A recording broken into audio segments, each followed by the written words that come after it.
Welcome to the Emerging CyberSec Professional Series at the Coffee Corner Show powered by the Emerging India Forum TIF and a tech partner, Prime Infotech Solution. Theme is Steering Cybersecurity in the Fast Lane.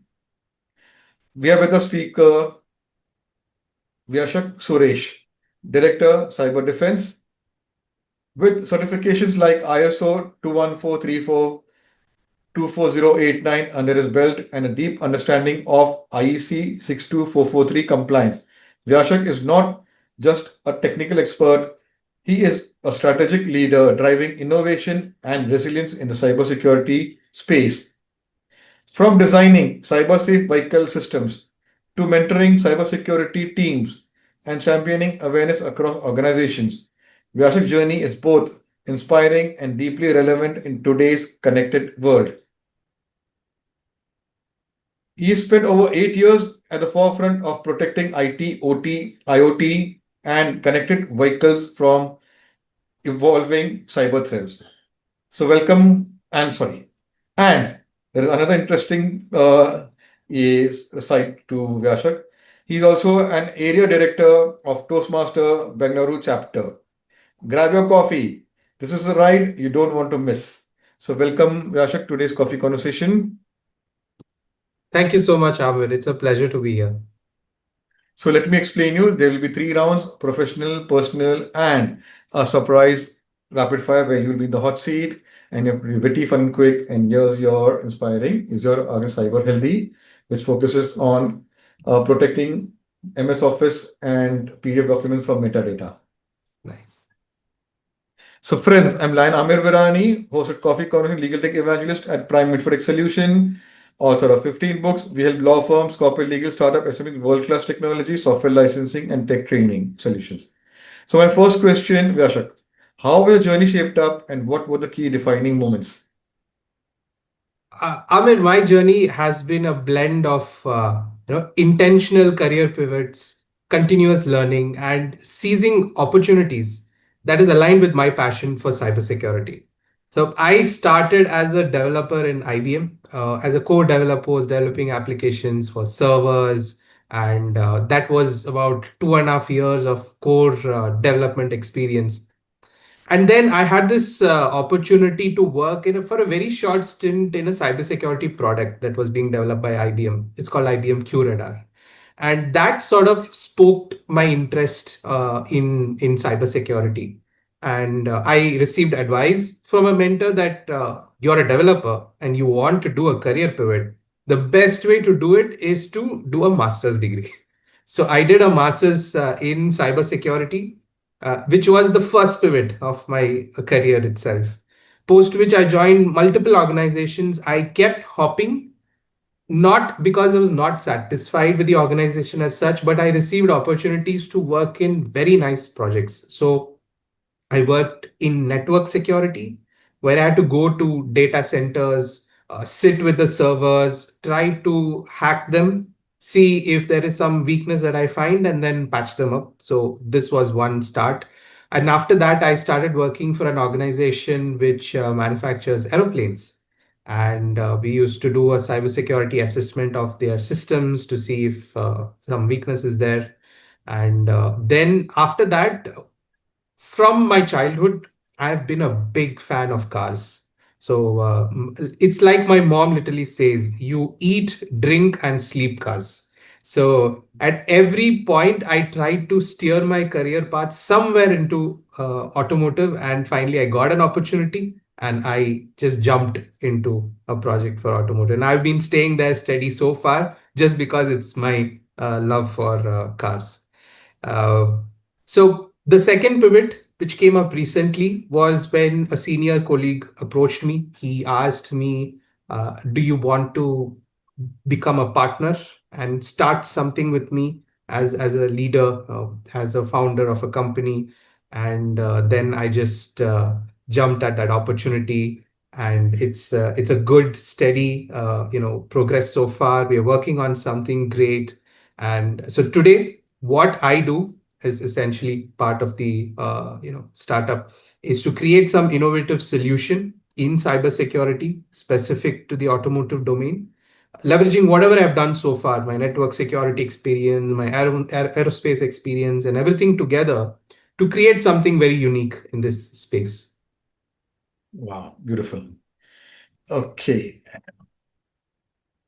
So, thanks for leading me to the next question.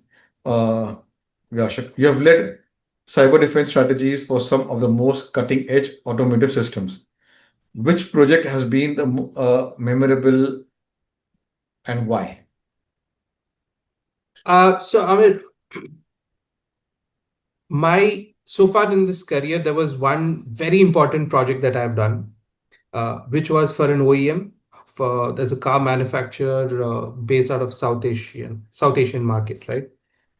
They came to me, or at least they came to my organization with a problem that they had zero knowledge in cybersecurity. They wanted to establish themselves.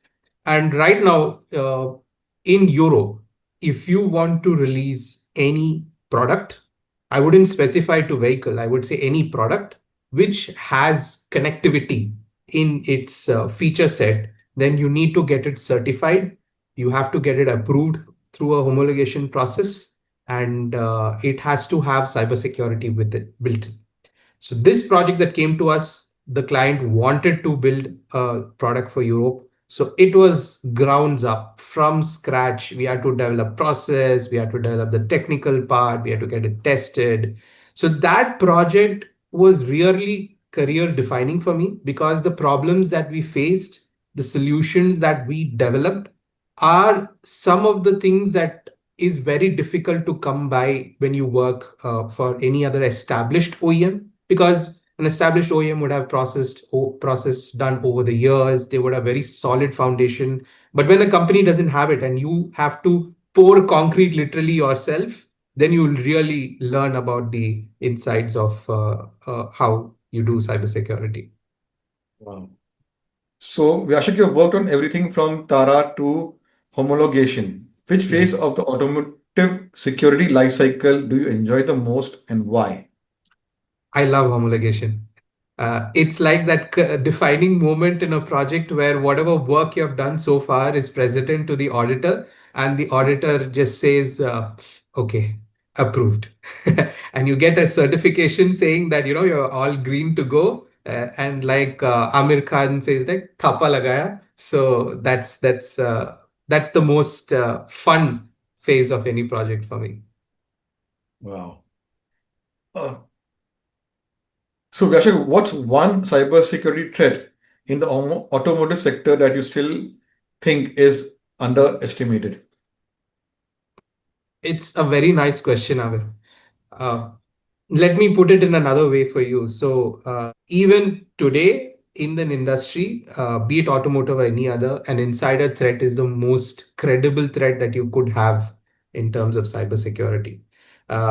Because if you take in terms of automotive that I'm working in, anyone who has access to the car's code could easily set off something like a time bomb, like a one fine day, your vehicle just stops working at all.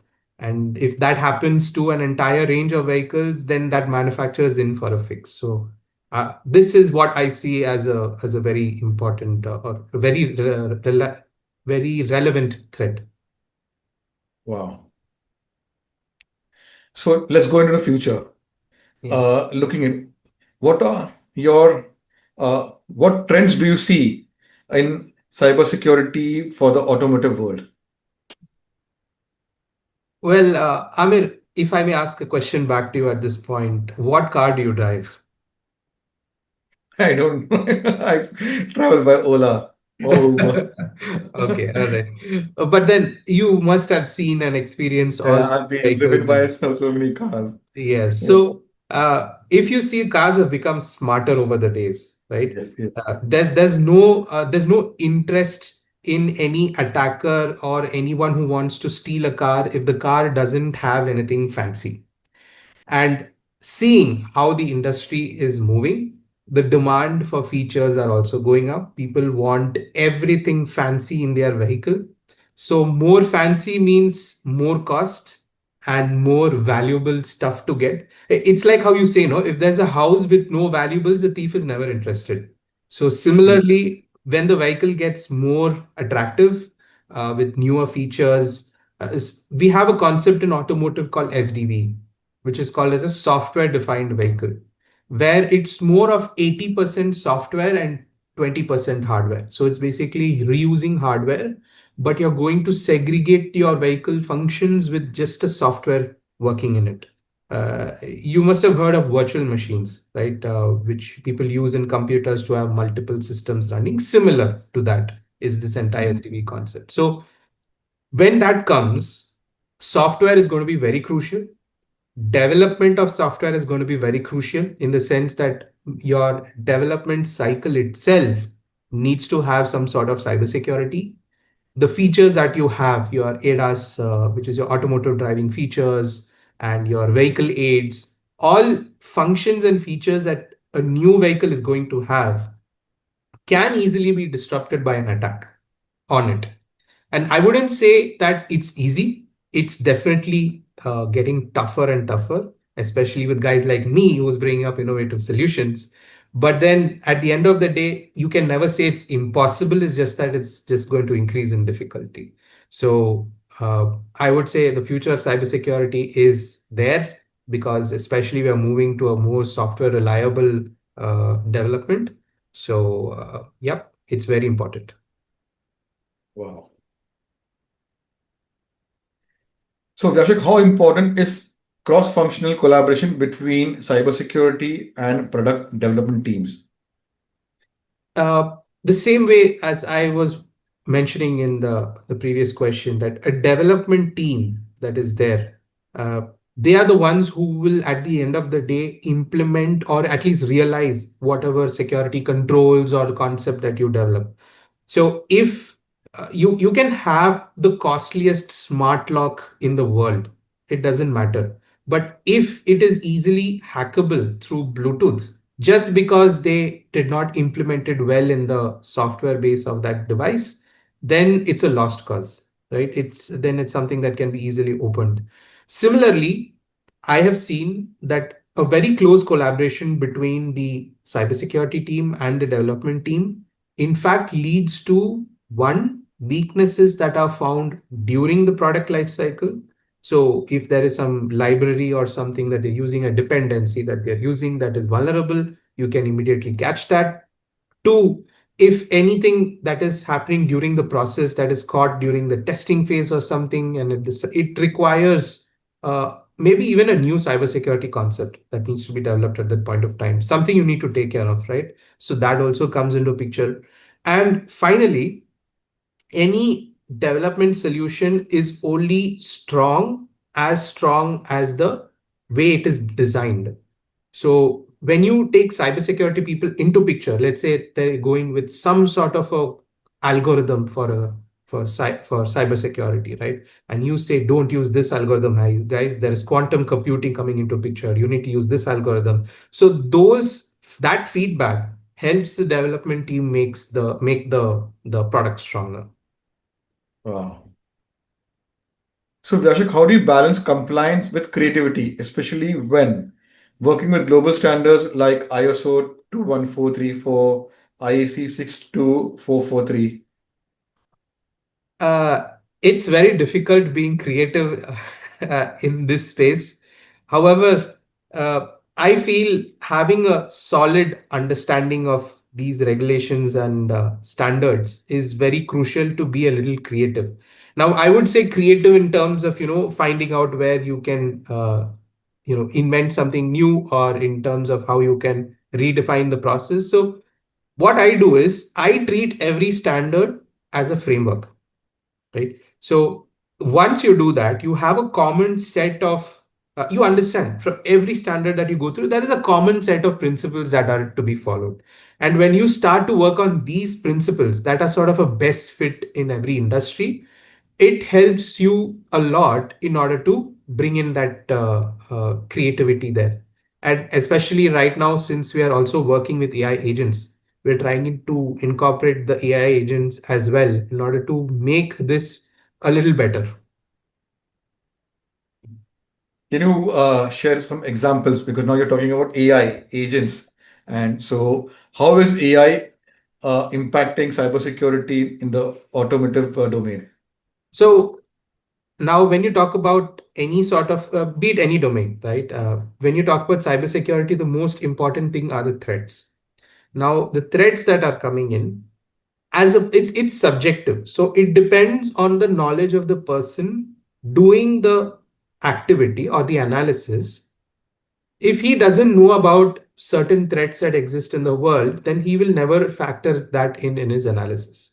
But when you bring AI agents who have the power of the internet to scour through, find out all the threats that are valid for one particular problem, right, or one particular issue, and bring that together, then that makes that analysis even more effective. So where we are using AI is to understand what are all the threats that are coming out. It will fetch from different forums, from different vulnerability databases available, bring in that knowledge together, and also making sure that whatever process that we have built in.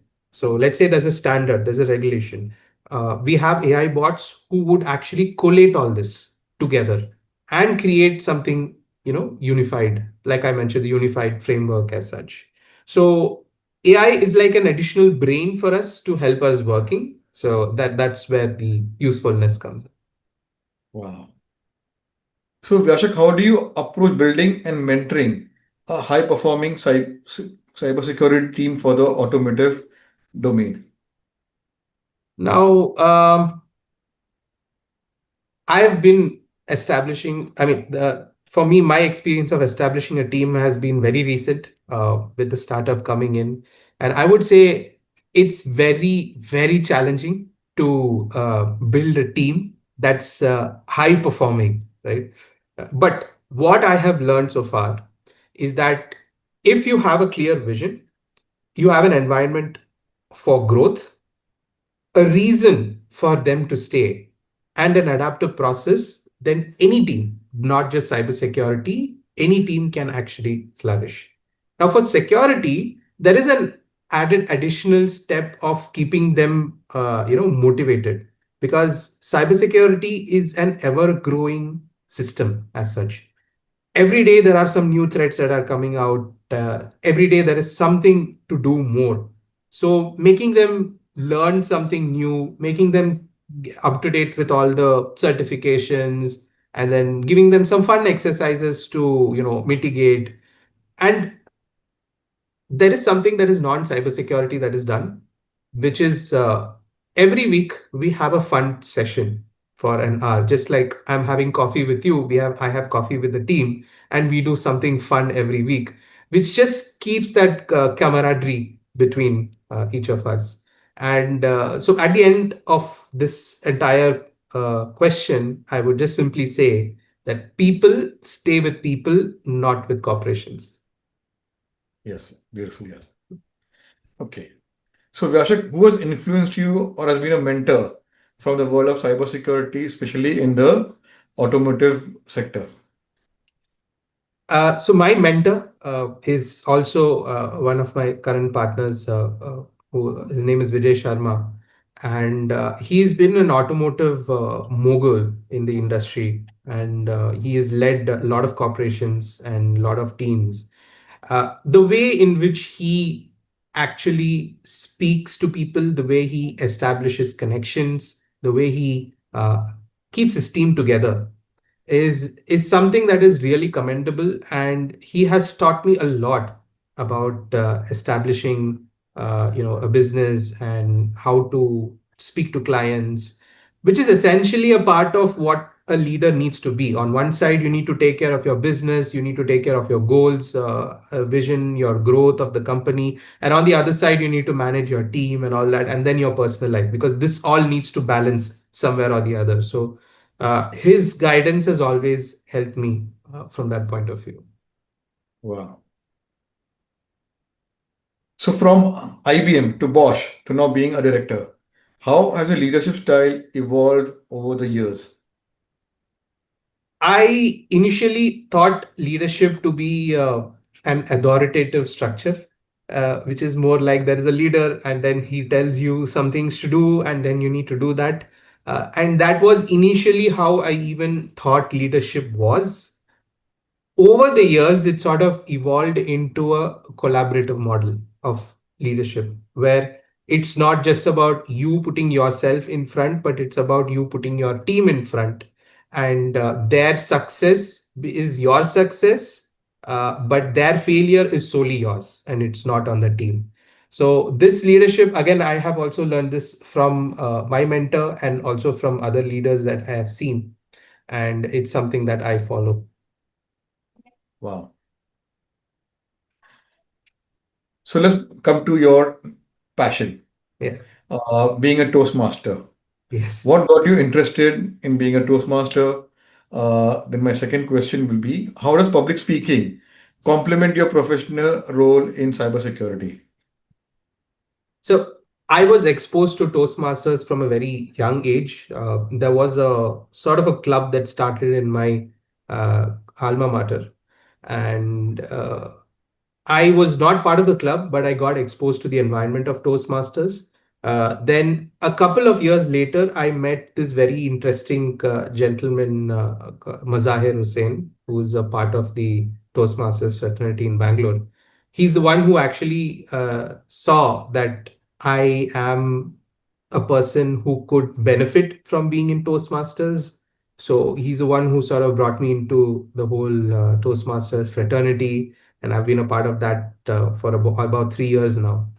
And the drive that he brought me to is that you are here, but if you are a Toastmaster and if you learn the skills of public speaking, then your level is this.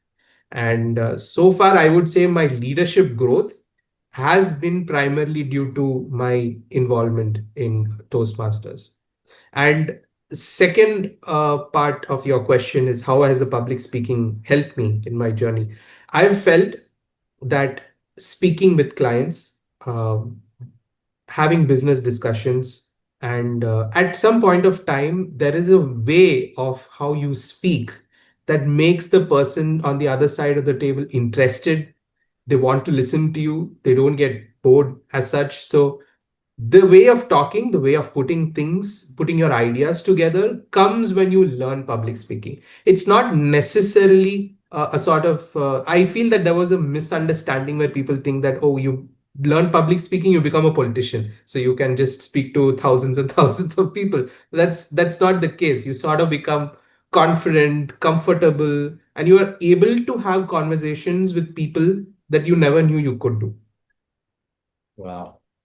So for our viewers out there, uh, how does one, you're the area director of Bangalore chapter. Yeah. So what are the, how does a Toastmaster organization chart work? And how does one become area director and what are the roles and responsibilities? So, Toastmasters has actually sort of two tracks. The one is, of course, the education track where you learn different, uh, we call it paths, but it's essentially a course based on what you want to do. So, we have a course called Dynamic Leadership where you learn how to become a leader. There's also a course on becoming a mentor. How do you become a mentor for people, or how do you become a coach, right, for people? So, like that, there are different courses. This is the education track, which actually helps you to overcome the fear of public speaking. There's a very famous course that a lot of corporate people take called Presentation Mastery, which helps you become a very good presenter, especially with a PPT tool. How PPT is actually an addition to what you need to say and not your main, focus during presentation and stuff like that. The other track, which is something that I explored, was a leadership track, where you either become part of a club's executive committee, you can become an education vice president of education, the president, the secretary. So there are different roles, and each have its own set of responsibilities. But this is focused towards a club, taking care of a club. The next level to this is becoming an area director, where essentially you have 5 to 6 clubs under you. You're also tasked with the responsibility of exploring opportunities, finding out where people need to learn the skill of public speaking, want to come on board, and then get new clubs also chartered in that sense. So this is also coming as an additional responsibility. But here, you learn to negotiate because there are a lot of questions that people ask, like, what's in it for me? What am I going to get? And all that. So you learn to negotiate. You learn to organize events. So I never knew anyone in Bangalore who could do catering before, but then after I came into Toastmasters, I have 5 to 6 caterers. Amir, you tell me that you want to organize a contest or even a concert. I know the guys to go for to set up the entire thing for you. So that sort of works out in that way, and then it sort of creates a, and this is international, right? So even if you're in Mm. discussions and you find out that the other person is a Toastmaster, the conversation goes on a different level altogether. So Beautiful.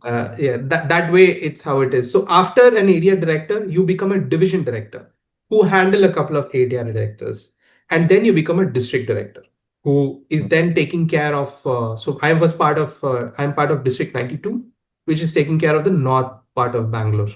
So there, it's a huge responsibility to take care of so many clubs and a lot of issues to deal with, and many things you learn a lot from a leadership perspective that way. Then it's on an international forum. Everything else is above that is on an international forum. Beautiful. Okay.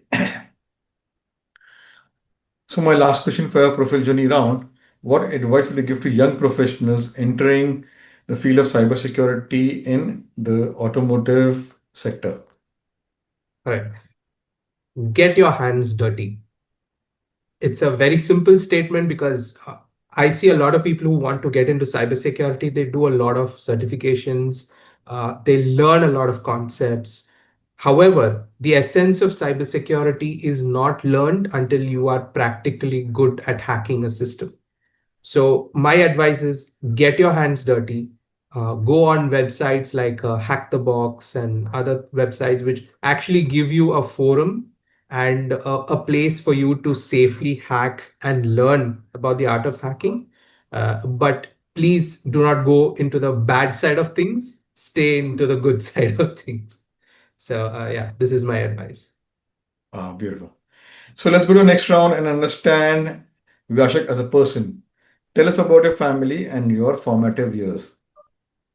I grew up in uh, Sharjah in UAE. So I was born in India. However, 18 years of my life I was in Sharjah. I Mm. spent my major of my education there. So though I'm back in India right now, settled, if someone tells me, let's go to Dubai, I'm like, I'm just going back home. It's not a different country as such. So from there, wanted to do my bachelor's in India. So then onwards, I have been in India, though I've visited back home, but still, India is now my home. And I am married. This year, I'll be celebrating my 10th anniversary with my beautiful wife. And we have a son who's now 6. And so that's also a very interesting part because he's interested in cybersecurity about what I do. And yeah, let's see how it all goes through. So yeah, Yeah. and I have a Alaskan Malamute, uh, a furry dog, and he's also been a really great partner for me, especially because it's now like a competition of love between the two sons, if I can say that way. Again. Okay. So let's go to your college days, PSG college. What are your memories and experience over there? So PSG College is where I did my master's in cybersecurity, and it was really fun 2 years because the cybersecurity program in PSG was very flexible. Like you want to focus to do a very specific part of cybersecurity. Like for example, I took hardware security, so they were very open in me exploring that. I did a lot of projects, a lot of research work, and yeah, I'm still in touch with my professors. We keep exchanging ideas and we keep exchanging some knowledge. So a great experience, and a very highly recommended university as well for cybersecurity. I did my bachelor's in Amrita, so even Amrita has a cybersecurity program, and both I would say are equally great programs. So, what's a hobby or interest which helps you to unwind and recharge? Aquascaping. Have you heard of Mhm. this? No. Okay, so we have seen fish tanks, right? So people No. have fish tanks at home. There are a bunch of fishes. They keep oddly staring at you, and it's a very simple concept. But aquascaping Mhm. is sort of bringing in nature inside a fish tank. Like you replicate an entire, maybe a riverbed, or with plants and something, a scenery, something like that. So that is aquascaping essentially. It's a creative hobby, and this is what helps me unwind, because making something Wow. that way, and scaping your tank, and it brings in a sense of satisfaction. Wow. So, like to do a special episode with you. One of our co-hosts is into fisheries, Oh, nice. building a what do you say, fish tanks for the home and everything. Too many things he Ah. does because I'm not yeah about fisheries Yeah, and I, all. I would I would still say I'm an amateur, but I would really love to have a conversation with Yeah, yeah. Vyshak. So I've been to places where I've seen fish tanks with sceneries and all other things, and that keeps you at ये क्या बोलते हैं peace, and you watch and see the Yeah. fishes. Yep. अपना ये so I've been to what do you say, events, places, and one of our leaders, he's into uh, Prince Hussein Khan is into photographing fishes underground, Okay. underwater, Yeah, in the and water. he's put up exhibitions also. Right. In their natural environment, right? Yeah. Yeah. Yeah. That's a So he's nice. more focused about climate change affecting Hmm. underwater species, animals, and all those things. Very interesting. So, Nice. okay. Yeah. So what's a traditional festival from home that you never miss celebrating? Okay, I'm from Kerala, Amir. Can you guess? Because I could guess it by yeah, roots are South Indian. Yeah, I would say Onam is a festival that is very dear to me. It's a tradition that we follow every year. Uh, we have this, at least for a couple of years. I mean, now recently, because our cousins are all apart, all the cousins used to get together during Onam, and we make a flower carpet. And a flower carpet typically it's just circles of flowers that we keep a day. So it's a 10-day festival. So every day you keep increasing one ring. What we Mm. used to do is create art in the form of a flower carpet. So it could be, once we did an entire Ganesha out of flowers, and we had that done, and we were even featured in newspapers. This was a tradition that we had a long time. And yeah, this is so this festival is very dear to me. Make sure wherever in the world we are, at least we come together and spend time with family for that festival. Yeah. And I'm looking forward to have Onam food because I bought his book. There's one author from Kerala. He's written about the intricacies of preparing Onam food. Feast, right? Yes. Onam feast, Yes, different yes. varieties serving on Banana leaf. banana leaf. So he's written a book. Yeah, I've read that book. Yeah, okay. It's a very, Beautifully written and pictures and everything. yeah, yeah. It makes your mouth water at the end of the book. So I'm a foodie. Yeah. That's okay. So if your friends were to describe you in three words, what would it be? Uh, Surprising, Mhm. because there are a lot of hidden talents that I don't usually show. People very close to me know about it. I am very loyal, uh, and if so, a lot of friends of mine are still in touch with me, and there, so I'm very loyal, and I'm a crazy car enthusiast. So Yeah, I was I'm supposed to ask you. I wanted to ask you a question. So, what?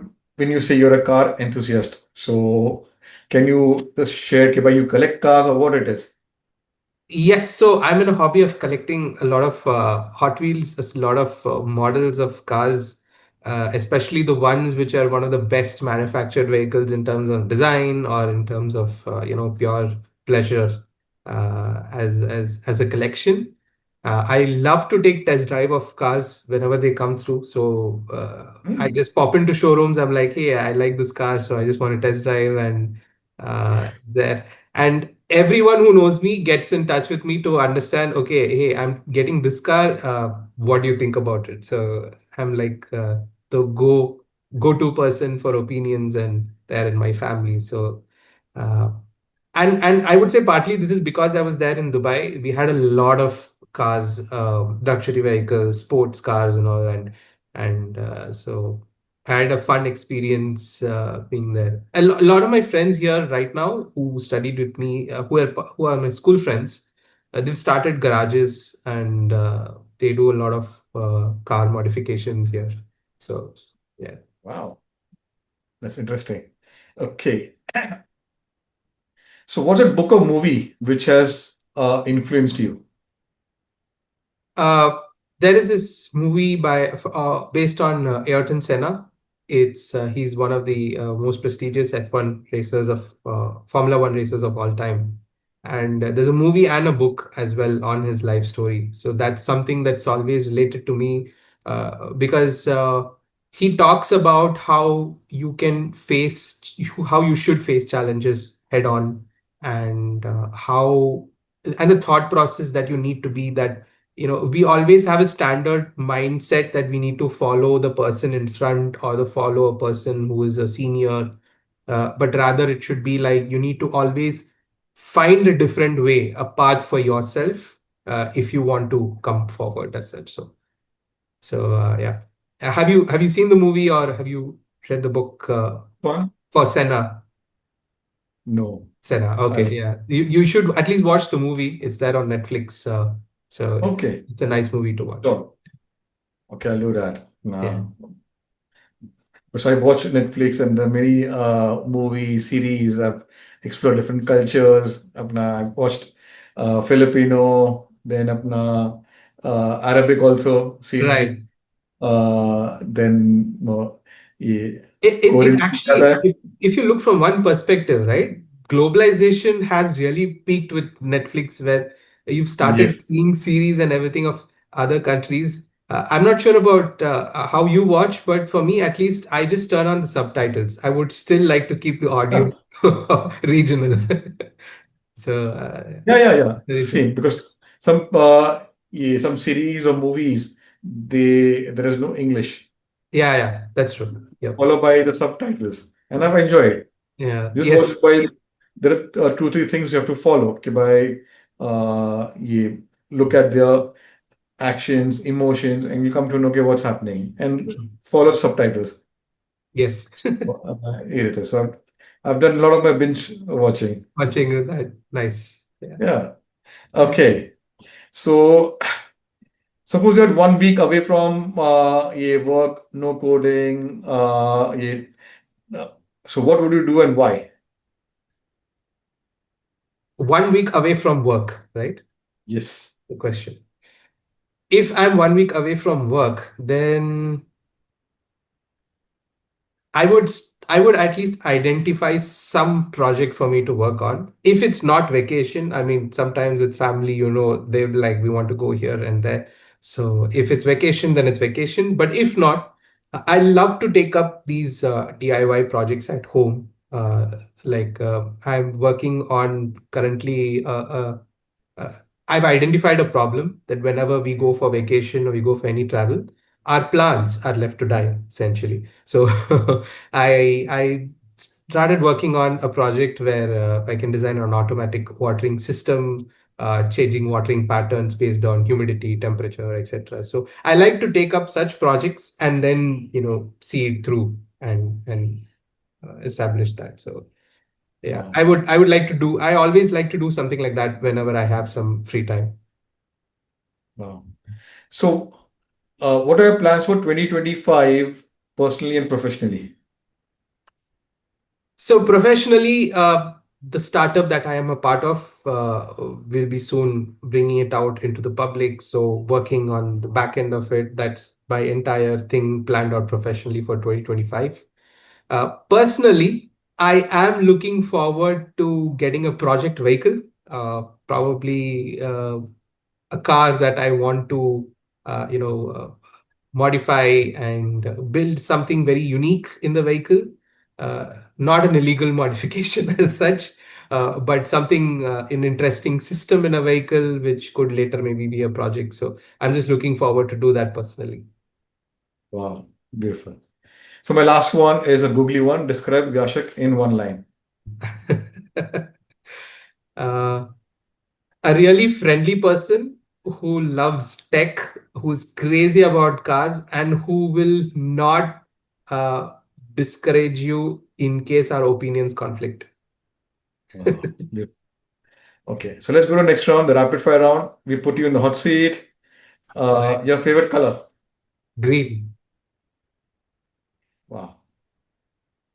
Firewalls or pen test? Pen test. ISO compliance or bug hunting? Bug hunting. Favorite comfort food after a long day? Dal khichdi. Wow. Okay, a mantra you live by? Stay hungry, stay foolish. Your dream car? Uh, Nissan R34 Skyline. Your favorite Formula One racer driver? Ayrton Senna. Okay. Coffee or filter copy? Coffee. Roasted black coffee. Uh, so you did well, and here's a book which will autograph and send to you. So, Thank you. friends, it was a lovely conversation with Vyashak. All those cybersecurity professionals who want to enter the automotive sector. Watch the episode. He will take you to the journey, and there are many other facets to his life. He is a collector of Hot Wheels. Then he's also into a amateur aquascaping. There are many other insights to his journey. Uh, so you want to discover how to hack a car systems. He won't teach you that because he's into ethical hacking, and yes, he's there to protect, create systems, okay, by people enjoy the car and love the car and go for long rides and not get stuck in an unknown terrain. Yeah. So there are 550 plus coffee speakers who have shared their interesting journey. Subscribe, get inspired, and if you want to be featured like Vyashak, like how he has gone in the past, present, and future, connect with one of the coffee speakers or visit our LinkedIn forum page or our website, the Emerging India Forum, and our team will invite you to have conversations or a cup of coffee as you're in Coffee Conversation Show. Thank you. Thank you.